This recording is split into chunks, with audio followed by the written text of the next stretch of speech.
Lot number 223 is an old used lathe machine. This one is made by Hardinge.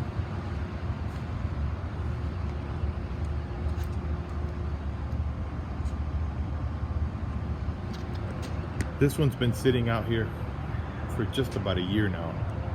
It's been exposed to the weather and it shows a lot of surface rust.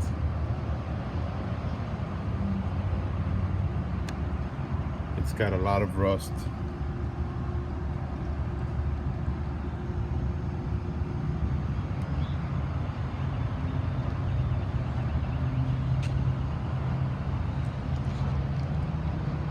The whole table up top.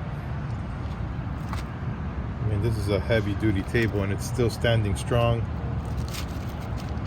but it does have a lot of rust. So it's being sold as scrap.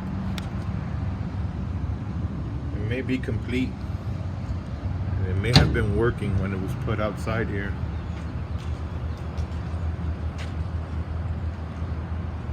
Unknown if parts are missing.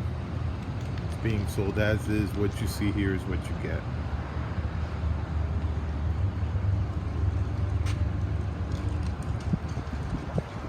It's lot number 223. 223. Good luck.